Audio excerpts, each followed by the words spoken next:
अस्सलाम वालेकुम viewers, welcome to global pip traders. आप हमारा चैनल देख रहे हैं ग्लोबल पिप ट्रेडर्स, जहाँ पे हम आपको गोल्ड, फॉरेक्स और अदर क्रिप्टो करेंसीज के बारे में डेली एनालाइज करके बताते हैं कि कौन से बेहतरीन बाइंग लेवल है और कौन से बेहतरीन सेलिंग लेवल है, जहाँ से आप बाय और सेल करके अच्छा तगड़ा प्रॉफिट बना सकते हैं। तो व्यूअर्स, अगर आपने हमारे चैनल को अभी तक सब्सक्राइब नहीं किया तो आप हमारे चैनल को सब्सक्राइब कर लें, अपने दोस्तों के साथ शेयर करें ताकि आपको आने वाली तमाम वीडियोस मिलती रहें। तो न्यूज़ सेक्शन की तरफ चलते हैं और देखते हैं कि आज कौन सी इंपॉर्टेंट न्यूज़ है। तो यूएसडी में आज कोई भी इंपॉर्टेंट न्यूज़ नहीं है और आज मार्केट में नॉर्मल न्यूज़ है सारी। अब हम गोल्ड के चार्ट की तरफ चलते हैं और देखते हैं कि मार्केट की क्या मूवमेंट रही। तो फिर जैसा कि हमने आपको बताया था, हमने रेजिस्टेंस और सपोर्ट एरिया ड्रॉ किए थे। मार्केट ने अल्हम्दुलिल्लाह हमारे ही रेजिस्टेंस एरिया से एक ज़बरदस्त डाउन साइड पे स्पाइक ली और एक ज़बरदस्त स्ट्रॉन्ग सेलिंग कैंडल की मूवमेंट हमें दिखाई, जो कि 45 तक ऑलमोस्ट आई थी। फिर अगेन मार्केट बुलिश हो गई और एक जो यहाँ पे सेलर एक्टिव हुए थे या जिन्होंने प्रॉफिट बुकिंग करी थी, मार्केट ने अगेन यहाँ पे बायर्स को ट्रैप किया और अगेन मार्केट फिर डाउन साइड की तरफ मोमेंटम बना रही है। अब व्यूअर्स, हमारे पास एक ये रेजिस्टेंस जोन है 3965 से 3970 का। मार्केट इससे जब तक नीचे है तो हम यहाँ से सेल की ट्राई करेंगे एक छोटे एसएल के साथ, और हमारा जो टारगेट होगा वो 3917 से 3921 का एरिया है और ये प्रीवियस डे का लो भी है, तो मार्केट यहाँ तक बआसानी आ सकती है। और अगर व्यूअर्स मार्केट मजीद बुलिश होती है 3965 और 70 से ऊपर कोई स्ट्रॉन्ग कैंडल क्लोज कर देती है, तो अगेन मार्केट जब रीटेस्ट करने आएगी H1 की कैंडल क्लोज करने के बाद, तो हम फिर हमारा जो नेक्स्ट रेजिस्टेंस एरिया है वो 3999 का एरिया है और 4500 का स्ट्रॉन्ग रेजिस्टेंस एरिया है। यहाँ से फिर मार्केट ज़बरदस्त रिजेक्शन ले सकती है। तो व्यूअर्स, ज़्यादातर चांस तो ये है कि मार्केट इसी एरिया से रिजेक्ट हो जाएगी और आज DXY भी अपसाइड पे मूव हो रहा है, तो हमें गोल्ड में जो है वो आज रिट्रेसमेंट की ट्रेड पकड़नी चाहिए और हमें किसी डिप से अच्छे लेवल से बाई करना चाहिए।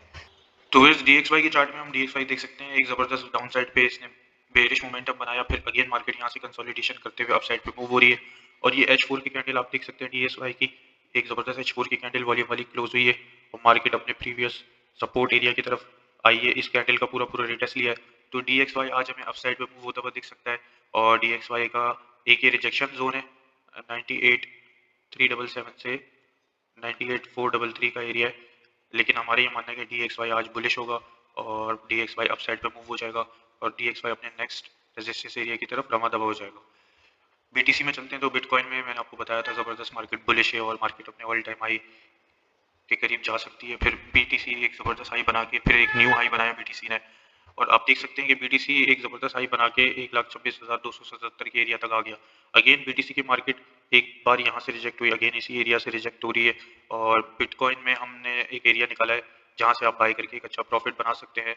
तो BTC का जो हमने एरिया निकाला है वो BTC का हमारे पास एरिया 1,30,000 का एरिया है। अगेन मार्केट अगर इधर आती है तो आप यहाँ से बाय करें। जो हमारा नेक्स्ट टारगेट होगा वो 1,28,000 और 30,000 का एरिया है। तो BTC में स्ट्रॉन्ग मोमेंटम है और बिटकॉइन को आप बाय करेंगे तो आप फायदे में रहेंगे। तो BTC अपने इस सपोर्ट एरिया तक 1,22,700 से 1,30,200 तक आ सकता है, जो पहले इसका एक रेजिस्टेंस एरिया था। अब ये सपोर्ट एरिया का काम करेगा और मार्केट यहाँ से अगेन बुलिश हो जाएगी, एक नए हाई की तरफ रवा दवा हो जाएगी। तो BTC में हम बाय करेंगे और BTC में हमारे पास अगर इस एरिया का ब्रेकडाउन होता है, हमारा ऐसे लेट होता है और इस एरिया का ब्रेकडाउन होता है, तो BTC में हमारे पास जो नेक्स्ट टारगेट है वो फिर हमारे पास बाइंग का वो 1,16,000 से 1,17,000 का एरिया है। ये W पैटर्न का जो फॉर्मेशन हुआ इसका सेंटर एरिया भी है, यहाँ से भी अच्छी बाई बन सकती है। रिवर्स इथीरियम के पेयर की तरफ है और इथीरियम मैंने आपको बताया था कि बुलिश है, अपसाइड पे मूव होगा और ज़बरदस्त इथीरियम अपसाइड पे मूव हुआ है। अभी इथीरियम अपने ऑल टाइम हाई के बिल्कुल करीब है और इथीरियम की आज डेली की क्लोजिंग हो गई है। इथीरियम अपने रिटेस्ट एरिया तक आ सकता है। जो हमारे पास एक जोन है इथीरियम का रिटेस्ट एरिया वो 45-35 का एरिया। इथीरियम यहाँ तक रिजेक्ट होकर अगेन यहाँ से फिर बुलिश हो सकता है और फिर ये अपना एक नया हाई भी बना सकता है। तो इथीरियम में भी बाय बनती है और इथीरियम में हम एक ये हमारे पास जो पहले रेजिस्टेंस एरिया था अब सपोर्ट एरिया का काम करेगा, यहाँ से बाय करके हम अच्छा और तगड़ा प्रॉफिट बना सकते हैं। तो फिर हम यूएस ऑयल के पेयर की तरफ है। यूएस ऑयल देख सकते हैं, जैसे कि मैंने आपको बताया था कि ज़बरदस्त बुलिश मोमेंटम होगा यूएस ऑयल में और यूएस ऑयल अपने प्रीवियस हाई को ब्रेक कर सकता है। यूएस ऑयल अभी अपने एरिया की तरफ रवा दवा है। अगर इस बार यूएस ऑयल बुलिश होता है तो वो आसानी 66-67 के एरिया को ब्रेकआउट भी कर सकता है और फिर इसका जो हमारा टारगेट होगा वो 70 और 71 का एरिया है, जहाँ तक यूएस ऑयल हमें देखने को मिल सकता है। तो यूएस ऑयल यहाँ से बुलिश है, यूएस ऑयल में हम बाई करेंगे। अब हम चलते हैं जीबीपी जेपीवाई की तरफ। तो व्यूअर्स, ज़बरदस्त गैप अप ओपनिंग के बाद जीबीपी जेपीवाई अपसाइड पे ही मूव हो रहा है।